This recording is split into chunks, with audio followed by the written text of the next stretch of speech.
नमस्कार दोस्तों। दोस्तों, आज की क्लास में हम लोग देखेंगे डिस्क्रिप्टिव क्वेश्चंस के बारे में जो यहाँ पे पूछा गया है। ये क्वेश्चंस जो है कंपलसरी है, ठीक है, और ये 20 मार्क्स का है, ठीक है। 20 मार्क्स का ये क्वेश्चंस है। तो सबसे पहले हम लोगों को ध्यान से क्वेश्चंस को पढ़ना है। तो आइए देखते हैं क्वेश्चन में क्या पूछा गया है। पूछा गया है कि तकनीक बनाम परंपरा, ठीक है, भारतीय सिनेमा में व्यापक क्रांति के बारे में बताएं। तो जो अभी तकनीक है और जो सिनेमा में परंपरा चली आ रही है उसके बारे में, और उससे संबंधित जो व्यापक क्रांति आई है उसके बारे में आपको बताना है, ठीक है। ये क्वेश्चन में आपसे पूछा गया है। तो आइए हम लोग अब इस क्वेश्चन के आंसर को देखते हैं। आपको जब आंसर लिखनी है तो ध्यान रखना है कि बुलेट पॉइंट बना के लिखना है, ठीक है। बुलेट पॉइंट में आपको आंसर लिखना है। तो यहाँ पे आपको बताया गया है कि 1930 के दशक से पहले, मतलब लगभग 1930 के दशक से पहले भारतीय फिल्म अभिनेता शूटिंग के दौरान लाइव गाते थे। जैसे अभी आप लोगों ने देखा है और जानते भी होंगे कि अभी जो शूटिंग वगैरह है वो म्यूजिक कहीं शूट मतलब कि रिकॉर्ड होती है, कहीं वो एडिटिंग वगैरह होती है। तो 1930 से पहले ये सब चीजें नहीं होती थी।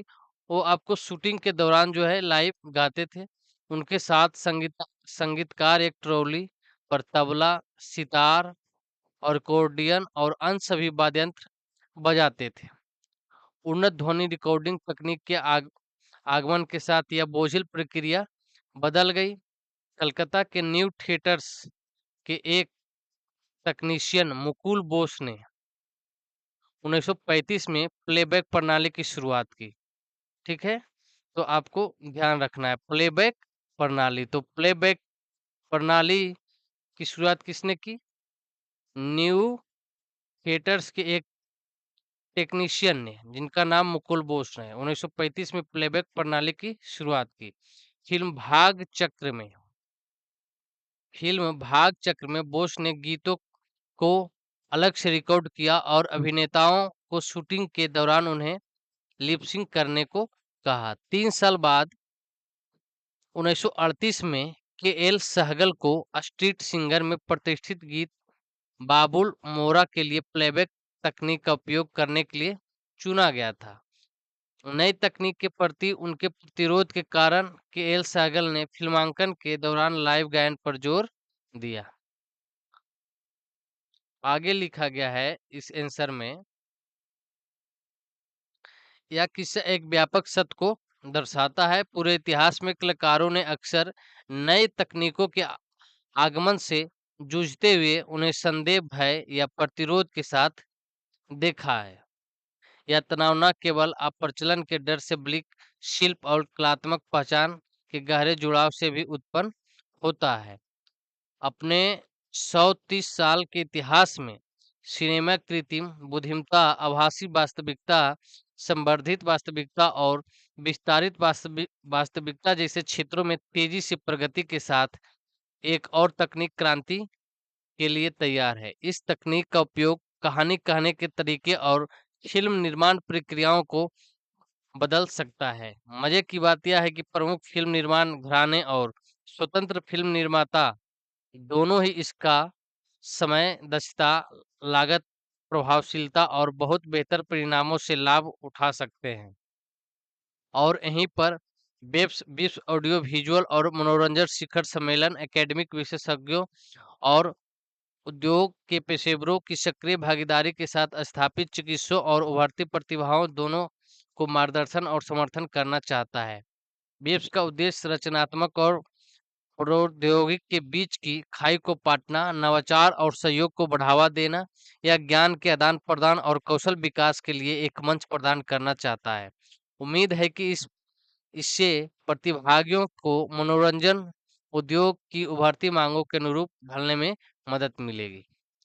आगे इस आंसर में बताया गया है,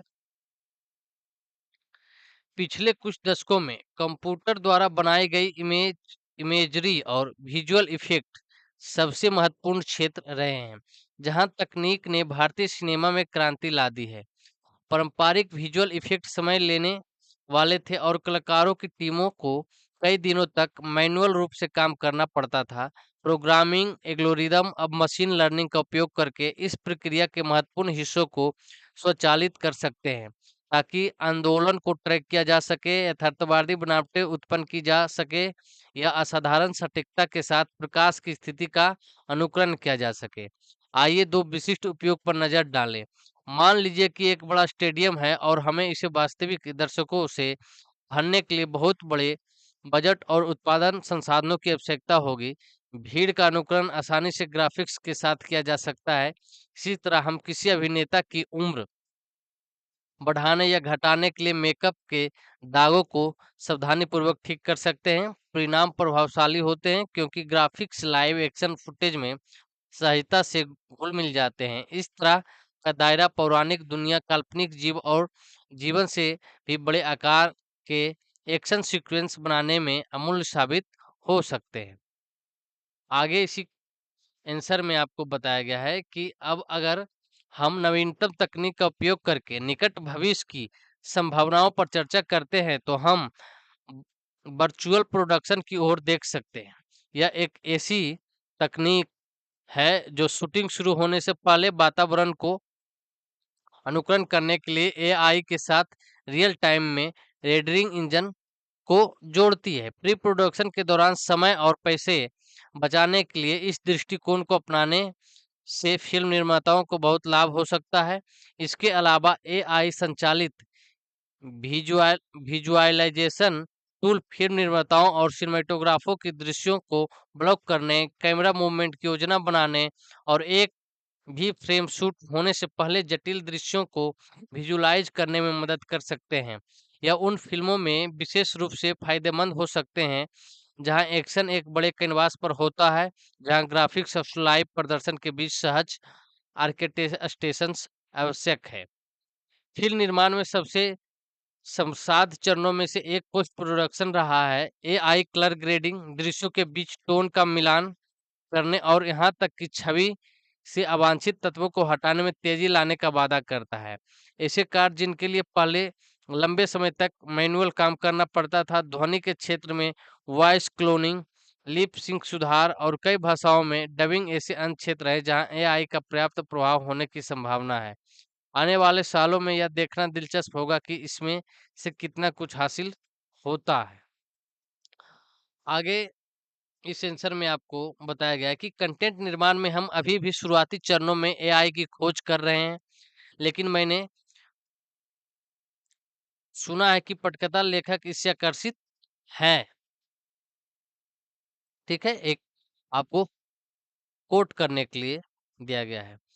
एआई उपकरण हजारों स्क्रिप्ट शैलियों और दर्शकों की पसंद का विश्लेषण करके कथनाक बिंदु, चित्र चाप और संवाद विविधताओं का सुझाव दे सकते हैं।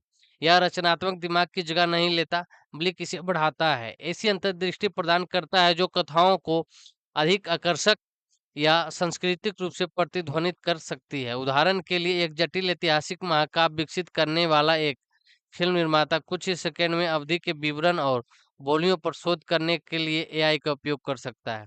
एआई और इमर्सिव तकनीक का सबसे बड़ा प्रभाव लोकतंत्रीकरण है। अब स्वतंत्र फिल्म निर्माता एआई संचालित उपकरणों के साथ उच्च गुणवत्ता वाली समग्र बना सकते हैं।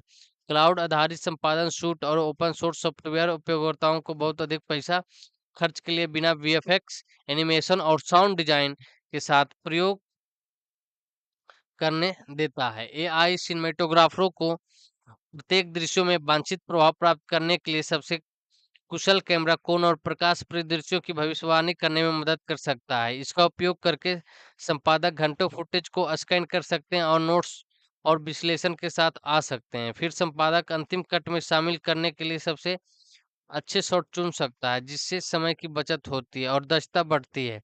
पुरानी भारतीय फिल्मों के साथ बहुत अधिक बहाली चल रही है और इसमें एआई एक बड़ी भूमिका निभाता है। मूल खराब हो चुकी फिल्म रीलों की डिजिटल बहाली इन खराब अधिक बहाली चल रही है और इसमें आई एक बड़ी भूमिका निभाता है। मूल खराब हो चुकी फिल्म रील की डिजिटल बहाली इन खराब हो चुकी फोटोकेमिकल फिल्म की नकल, गंदगी, खरोंच और झिलझिलाहटें को कम करना, साथ ही साथ तस्वीर की गुणवत्ता को भी बढ़ाना, क्योंकि फुटेज मूल है। भारत में बहुत सी भाषाएं बोली जाती है, उनमें फिल्में बनाई जाती है। आर्टिफिशियल इंटेलिजेंस भाषा प्रसंस्करण में सुधार करके इन फिल्मों को कैप्शनिंग, डबिंग और व्यापक दर्शक के लिए अनुवाद करने में मदद कर सकता है। आगे इस क्वेश्चन में आपको बताया गया है कि लाभ बहुत हैं। सिनेमा में आई का उपयोग काफी नैतिक चिंताएं पैदा करता है। यदि दुरुपयोग किया जाता है तो डीप फेक तकनीक गलत सूचना या सहमति उल्लंघन का कारण बन सकती है। कलात्मक प्रामाणिकता का सवाल भी है। हम मानवीय रचनात्मकता और मशीन सहायता के बीच रेखा कहाँ खींचते हैं? इसके अलावा फिल्म निर्माण में एआई को लागू करना महंगा हो सकता है। सभी फिल्म निर्माता और नि- इस तरह में के निवेश को वहन नहीं कर सकते। इसके अलावा कोई भी तकनीक निर्भरता के जोखिम के साथ आती है। उत्पादन में कृत्रिम बुद्धिमत्ता का उपयोग करके फिल्म निर्माता तकनीक पर अत्यधिक निर्भर होने का जोखिम उठाते हैं। यह जरूरी है कि एआई को डेटा का आवश्यकता हो और उसे डेटा को एकत्र और तैयार करने की आवश्यकता हो। डेटा गोपनीयता के बारे में चिंताएं पहले से ही उदुपयोग में एक प्रमुख मदद बन गई है, लेकिन चेहरे की पहचान और बायोमेट्रिक्स का उपयोग इस चिंता को और भी बढ़ा देता है। जैसे जैसे एआई सिस्टम विभिन्न क्षेत्रों में तेजी से उपयोग किए जा रहे हैं, वे हैकर्स और साइबर अपराधियों के लिए आकर्षक लक्ष्य बन रहे हैं। एआई सिस्टम में उपयोग किए जाने वाले एल्गोरिदम पूर्वाग्रह के अधीन हो सकते हैं, जिसके परिणाम स्वरूप विभिन्न समूहों के लोगों के स्टीरियोटाइप या सीमित प्रतिनिधित्व हो सकते हैं। ये सिस्टम पूर्व निर्धारित मापदंडों के भीतर नए विचार उत्पन्न करने के लिए बहुत अच्छे हैं, हालांकि उनमें मानवीय रचनात्मकता की तरलता और सहायता नहीं होती। मौजूदा एआई सिस्टम पैटर्न पहचानने में माहिर है और बड़ी मात्रा में डेटा को तेजी से प्रोसेस करते हैं, हालांकि उनमें समझ, अंतर्ज्ञान और सहानुभूति की मानवीय क्षमता का अभाव है। तकनीकी चमत्कार के लालच में पड़ना है या नहीं, ये आपको कोट करने के लिए बताया गया है। यह दुविधा बनी हुई है, ठीक है। इस पे आप डिसीजन लेंगे। चूंकि भारतीय फिल्म निर्माता और तकनीशियन एआई संचालित इमर्सिव टूल द्वारा संचालित तकनीकी परिवर्तन के किनारे पर खड़े हैं, इसलिए असीम रचनात्मकता और दक्षता की गुंजाइश है, जिससे दर्शकों की भागीदारी बढ़ेगी।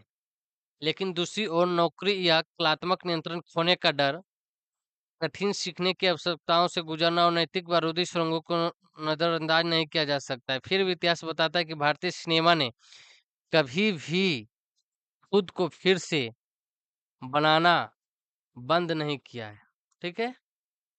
मूक रीलों से लेकर कंप्यूटर ग्राफिक्स संचालित महाकाव्यों तक, जैसे जैसे उद्योग एल्गोरिदम और अवतारों के साथ प्रयोग करता है, उसे अंततः पता चल सकता है कि जब तकनीक रचनात्मकता की सेवा करती है लेकिन उसकी जगह नहीं लेती है, तो कहानी सुनना अभी और भी बेहतर है। तो हम लोगों ने इस क्वेश्चंस की आंसर किया, ठीक है। तो आप नेक्स्ट क्वेश्चंस पढ़ेंगे और आप पढ़ते रहें और खुश रहें। हम लोग फिर नेक्स्ट क्लास में मिलते हैं। ओके।